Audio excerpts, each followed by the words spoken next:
아까 위에서 15년 뒤에는 이 건물로만 43억 원의 상속세가 예상되었는데 사전에 작업을 함으로써 6억 원으로 줄어든 것이었습니다.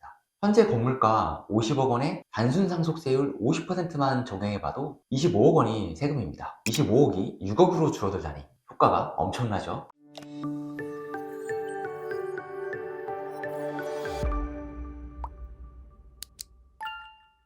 가족법인으로 도대체 얼마가 절세되는 걸까요? 요즘 고액 자산가 분들이 가족법인을 활용한다는 말 많이 들으셨죠? 당연히 절세 효과가 좋으니까 많이 찾으시는 겁니다. 뒤에 소개할 사례도 세금이 19억 원이나 줄었습니다. 그런데 실제 상담을 하다 보면 효과에 대해 의구심을 갖거나 경험해보지 않았으니 법인으로 자산을 이전한다는 것에 대해 신뢰가 잘 가지 않는다는 어르신들도 많았습니다. 오늘은 가족법인을 활용해서 실제 절세 효과를 얼마큼 받는지 사례를 소개해드리고 어떤 점을 유의해야 하는지 말씀드리겠습니다. 실제 사례를 조금 수정해서 하나 보여드리겠습니다.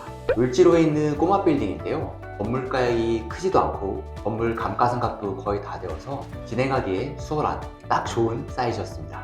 건물의 시가는 대부분 토지 가격이고 약 50억 원 정도였는데요. 70세의 대표님이 자녀에게 건물을 상속 전에 미리 이전해서 상속세를 줄이고 싶어서 저희를 찾아주신 사례였습니다. 워낙 오래전에 취득하신 건물이라 월세는 1,000만 원, 보증금은 1억 원이라 지금 시가 기준으로는 수익률이 낮지만 한국부동산원의 을지로 과거 15년간 지가 상승률 데이터를 보면 15년간 약 1.45배가 상승하였습니다. 보험개발원이 올 초에 발표한 대한민국 평균 남성 수명이 86.3세입니다. 지금 대표님 나이가 70세이시니 약 15년 뒤에 상속이 개시된다고 가정하면 지금 50억 원 건물이 얼마가 되어 있을까요? 대표님은 다른 소득도 많았기 때문에 월세가 차곡히 쌓여가는 상황이었고 건물의 지가상승률에 월세의 자산가치, 형성분까지 반영을 해봤습니다. 화면에서 보시는 표와 같이 현재 시가 50억 원에 15년간의 과거 지가 상승률을 적용해보면 건물가액만 72.5억 원입니다. 여기다 월세는 계속 누적으로 쌓이는 상황이어서 국세청의 비거주 임대업 소득률을 반영해보면 15년간 월세로 형성되는 상속재산도 약 14억 원이나 됩니다. 결국 15년 뒤에 이 건물로만 발생되는 상속재산가액이 약 87억 원이고 상속세만 43억 원입니다. 물론 집이나 다른 재산들도 많기 때문에 각종 공제를 반영하지 않고 50%의 세율만 간략히 적용하였습니다. 현재 50억 건물이 15년 뒤에 43억 상속세 폭탄으로 떨어진다니 엄청난 세금입니다. 이 경우 자녀가 상속세 납부를 위해 건물로 대출을 받으면 세금을 낼 수 있을까요? 상속세 납부를 위해 세금 43억 원이 전액 담보 대출이 가능하기도 힘들겠지만 가능하다 전제하고 금리는 5%로 가정 시 월 이자만 약 1,800만 원이 나옵니다. 건물의 월세는 1천만 원이고 월세의 15년 뒤 물가 상승률을 감안해도 이자를 내기가 어렵습니다. 게다가 이자만 나가는 것이 아니라 자녀 건물 상속 시 취득세, 정기적으로 납부해야 하는 부가세와 소득세, 재산세 및 각종 공과금, 건물 유지 보수비까지 추가 감안하면 현실적으로 자녀가 건물을 유지할 수 없습니다. 일평생 부모가 쌓아온 재산인 건물을 자녀가 온전히 물려받아 후대까지 물려주고 싶은 게 부모의 마음일 텐데 한 세대도 못 가서 지킬 수 없다면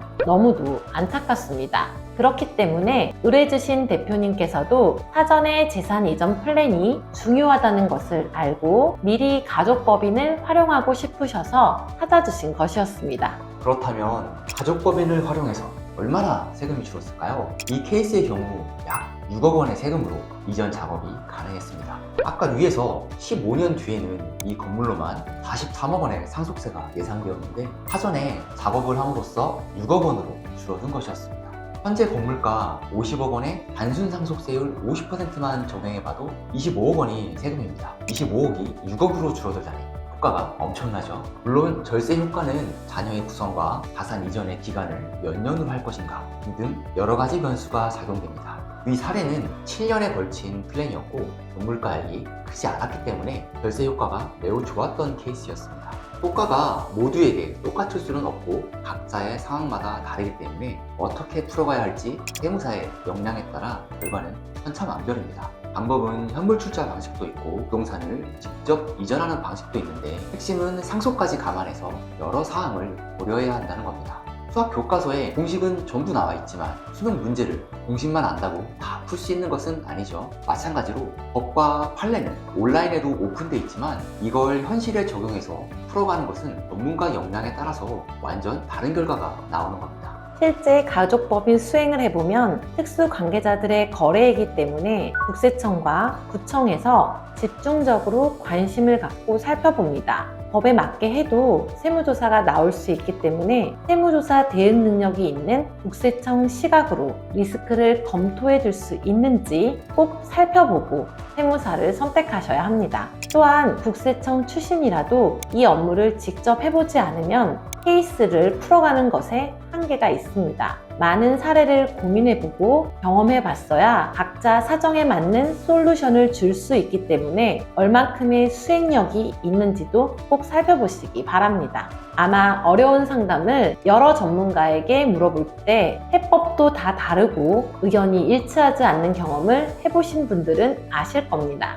도대체 누구 말이 맞는 거지? 이게 가능한 건지? 위험은 없나? 등등 여러 질문과 의구심이 드실 겁니다. 믿을 수 있는 경력과 경험이 있는 전문가를 찾는 것도 보통 일이 아닙니다. 저희 세무법인 하나는 설립된 지 25년이 넘은 전통 있는 세무법인이고 임직원 100여 명 규모의 원펌입니다. 여러 국세청 출신 세무사와 약 40여 명의 회계사 세무사들이 쟁점에 대해 협업하고 집단지성을 통해 어려운 문제를 풀어갑니다. 또한 저희 법인은 부동산 가족법인을 전문으로 하는 헤리니티라는 프리미엄 상속증여 서비스를 별도 상표권으로 갖고 있습니다. 별도 브랜드를 갖고 있는 만큼 많은 수행 경험이 있고 역량 있는 전문가를 보유하고 있습니다. 저의 경우도 국세청과 3일회계 법인을 거친 20년차 세무사이고 부동산 투자, 개발과 부동산업에 대한 세무조사부터 난이도 높은 법인 관련 업무를 계속해왔습니다.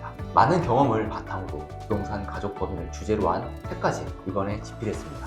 시중에 이 주제로 나온 책이 거의 없기 때문에 이번 11월 중에 발간되면 가족법인 관심 있으신 분들은 구매 시 많은 공부가 될 겁니다. 믿을 수 있는 가족법인 전문가를 찾고 싶은 분들은 세무법인 하나 헤리니티 서비스를 추천드립니다. 단순히 건물 이전뿐만 아니라 상속이라는 큰 이벤트를 관점으로 전체적인 틀을 설계합니다. 가족법인은 한 가문의 재산이 이전되는 주요 작업이고 10년 정도의 장기적인 관리가 필요하기 때문에 더욱 믿을 수 있는 파트너와 함께 하셔야 합니다. 세무법인 중 가족법인을 전문 브랜드로 갖고 있는 곳은 세무법인 하나가 유일합니다. 저희 법인 구성원 소개와 헤리니티 서비스 상담 링크를 아래에 달아두었으니 상담 신청을 통해 차별화를 느껴보시길 바라겠습니다. 영상 봐주셔서 감사합니다. 상속증여 가족법인 전문 세무법인 하나였습니다.